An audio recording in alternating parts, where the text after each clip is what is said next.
A lot of our stories. But either you could dwell on it, or you could take that hopelessness and say, I don't ever want to feel like this again, and let it drive you, and let it be that passion, and let it be that hunger, and let it be that intuition that you get to take advantage of every opportunity that you possibly can. The world is at the palm of your hands. It all depends on what you're doing with it.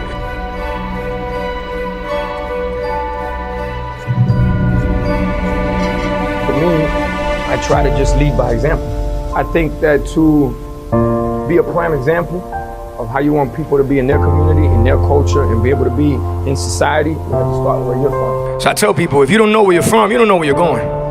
And if you don't stand for something, you're gonna fall for anything. I didn't make it through high school. I went to about 25 different schools, lived in a lot of neighborhoods, good, bad, the worst, you name it. In Georgia, I was in a foster home. It was what we had to do. Economically, whether it was an eviction, whether it was, we didn't have lights, food, electricity, money, whatever it may be, but we survived. When I was in first grade, I lived in a neighborhood called North Miami. And in North Miami, I would go to school and the kids would make fun of my nose. They were like, Armando, you got a clown nose, Armando. I started working when I was 5 years old at a flea market on Northwest 7th Street and 37th Ave. And from there, I parked cars at 6 years old. I cleaned bird cages at 7. I sold everything with my mom. My mom sold everything, you name it. So I would knock on doors with her, and I learned what that rejection felt like. But the rejection, again, became gasoline to the fire. And all of that taught me how to appreciate hard work and opportunities. And that's what I learned from growing up. Being there in those situations and just appreciating anything you got your hands on, whether it was a piece of food, a place to stay. Yeah, I was always around some trouble. It came to a point I was doing something outside. My father had told me in Spanish, he said, Armandito, come here. I was taping pistols to the bottom of the car. Since when are you a mechanic? I'm like, oh boy. He said, you keep doing what you want to do. It's your life. But 2 ways this is going to end up. I'm telling you right now. He said, dead or jail. The lessons from my youth that were very important to my success. Remember, when you're growing up in a certain environment, you can easily become a product of that environment. My environment was, you're either playing sports, you're selling dope, or you're going to prison and dying. It's not really that simple. That's the multiple choice, A, B, C, D, that's it. What I learned from that is I got a chance to see what I didn't want out of life growing up. And I would say thank you to my mom. I love you so much, but more than giving me love, she gave me survival skills. She taught me how no matter what, no problems, just solutions. So we always found a way to make it happen. And living in all these neighborhoods and going through the system, I just feel like the system was built to fail you instead of push you through. But these aren't things it's not to play victim, it's to play victor. This is what makes me victorious. This is what makes me who I am. Because you take all the negatives and you make them a positive. So to me, that's the biggest lessons that I learned growing up, was just watching that hustle, watching that struggle, watching that sacrifice, and feeling that sense of hopelessness that I never wanted to feel. Well, I learned how to deal with it, but I never wanted my kids to feel that. I never wanted the ones that I love to feel that. And I made a decision when I was about 6 years old. So my decision was, you know what I want out of life? I want security, stability, and protection. Because the environment that I was living in, it was just unpredictable. At any given time, anything could happen. Miss Martinez was the one that told me, the biggest risk you take is not taking one. If it wasn't for her, I'd be dead or I'd be in prison. And I always thought about that. And it stays in my mind. So anytime I feel a little iffy about something, I just think about her. Take that risk, man. Take that challenge. It was so special to have somebody really say, hey, all I want from you is when you win an award one day, just mention my name and say thank you, because I believe in you.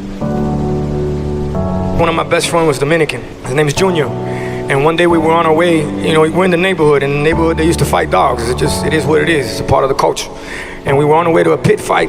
Junior turns to me, he's like, that's your name. Your name's Pitbull. She got a little ring to it. I like that. Pitbull, Pit, yeah. And then as I did my research on pit bulls, they're stereotype dogs, as people feel that they're very aggressive, but they're not.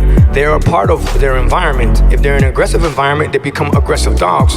And I saw the fight in a pit. When it bites, it locks, it doesn't let go. It fights to the death for what it believes in. So you apply that to the game, you apply that to my life, you apply it to everything that we've got going on. That's basically what it's become. And for life, I feel that it's always a fight. I don't understand the word lose. I don't understand the word can't. I don't understand the word fail. I understand the word learn. And when you work so hard to get to a certain level, you Google pit bull right now, I come up before the dog. I always say it's the truth. I'm the only legal pit bull in Dade County because they're all illegal in Dade County. And what I stand for is, I stand for the world. But anywhere I go in the world, I represent 305 Dade County, Miami to the fullest. If it wasn't for the city, I wouldn't be who I am. And that's what this pit fights for. I love the hustle, love the grind, love the fight. Why does it rejuvenate me? Because when you love it, they say when you do what you love, you'll never work a day in your life.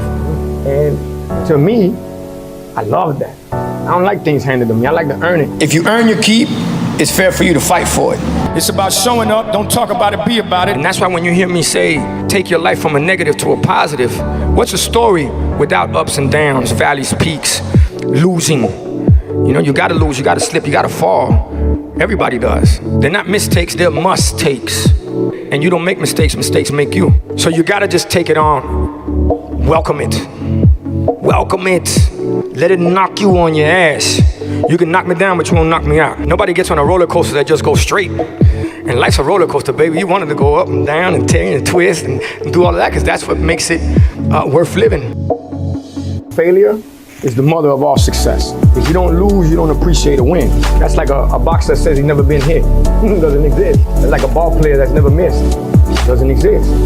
But if you're able to pivot, always find a way to mutate, modify, then you'll be all right. But how does that happen? You gotta challenge yourself. You gotta take the risk. The biggest risk you take is not taking one. You gotta be able to think out the box and go, even though everybody's going right, I gotta go left with this one, but you're listening to your gut. I've been raised off of a lot of motivation. My mother, when I was younger, she would put Anthony Robbins tapes, in the car. It's just always keeping me motivated and inspired, so I've always looked for positive ways. So I've done the same thing with music. Patience, passion, perseverance equals success, and working hard. In the music game, you gotta give somebody a good product, make sure they like it.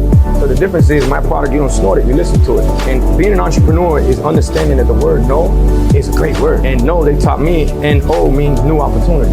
I love rapping, I love having a great time and telling a story. But what I like to do is show people growth, maturity, and evolution. So a lot of people tell me, it's like, hey Chico, how come you don't rap for the streets no more? I tell them, it's real simple, dog. I rap to get out the streets, not to stay in the streets. Even if you're in the streets, can you imagine, why would you want to push the same product everybody pushing? Now you got to fight for territory. Now you got to fight for a spot. Now you got to fight for a hole. You got to fight for a trap. Imagine if you come up with your own product. Nobody looking at what you're doing. You got your own hole, your own trap, your own block, your own everything. Now you create your own city, your own world. So if you got good karma, then the law of attraction is going to give you great karma. So I think if you're a good person, good business, and work hard, create that reputation, it kind of, the puzzle comes together. And the law of attraction, I believe it exists. I'm constantly writing down my goals because I'm writing records. Good thing is that once a record goes, it's basically like your goal is now out there in the universe and everybody's helping you on that goal. Listen, yes, they're party records, you're having fun, you're enjoying, but there's messages in here. You go from either hearing a record to really listening to the record, and then you start to connect the dots. You gotta envision it, you gotta focus, you gotta believe in it, and you gotta get used to the word no. The word no becomes yes. Simplicity is the key to success. So I'll round up that with this. In the word can't is can, in the word don't is do. In the word won't is one, in the word impossible is possible, and in the word impossible is impossible. Once you figure out you're possible, you can break through any barrier, any border, there's no limits, and you live life how you want to live it instead of life living you. My mother always told me nobody's dumb, nobody's stupid. It's just, you gotta figure out how you learn. It's almost like, think of it as a garden. You plant certain seeds. Some grow quicker than others, some take a little longer, some need more TLC than others. But living in this society of instant gratification, I want you to understand this. It's a marathon, not a sprint. And more than anything, at a young age, understanding that it's not about the money. My mother always said, money's a passport, allows you to come and go, but it does not make you. You work hard for the money, so the money work hard for you. Money don't make you, you make money. Make a difference, take a risk. That's how you really live out your dream. But if you're worried about what everybody's talking about you, forget about it. Then you're caught up in the noise. I still got a BlackBerry. What does BlackBerry allow me to focus on? Family, business. That's all I need to focus on. I don't care what they say about me or they don't, because you'll never make everybody happy. That's for sure. I never got caught up with the fame. I never got caught up with being in the club every night. I don't even get caught up with social media. And it doesn't allow the noise to come in. When we were growing up, they say, believe none of what you hear and only half of what you see. Now it's believe none of what you hear and none of what you see. So my biggest advice to you guys, don't get caught up with the hype, because everybody now They try to act like they're living a life that they're not. They try to be somebody that they're not. And I'm telling you because I deal with it. It's a part of my industry, a part of my business. But it messes with me when it influences people that are trying to create something in their life. So don't get caught up with that. And that's why I would dislike for you guys to lose your life and time just staring at a screen all day, worrying about what other people worrying about. I'm telling you, again, life do like this. Boom, boom, boom. Next thing you know, you're 30 years old and going, what just happened?